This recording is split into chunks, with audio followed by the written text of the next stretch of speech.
Syederlun dari penangkapan Yana Mulyana, Wali Kota Bandung bersama sejumlah orang dalam operasi tangkap tangan pada Jumat 14 April 2023 kemarin, Komisi Pemberantasan Korupsi berhasil mengamankan sejumlah uang dalam pecahan rupiah. Demikian disampaikan juru bicara penindakan dan kelembagaan KPK Ali Fikri.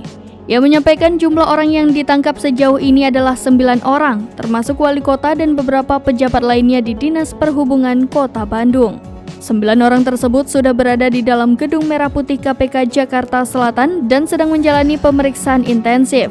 Kemudian nantinya akan diputuskan status mereka dalam 1 kali 24 jam. Yana Mulyana terkena OTT karena diduga melakukan tindak pidana korupsi pengadaan barang dan jasa.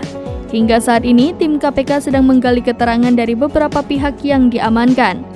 Sebelumnya diketahui bahwa Yana merupakan seorang pengusaha dan politikus Indonesia yang kini menjabat sebagai Wali Kota Bandung sisa masa jabatan 2018-2023.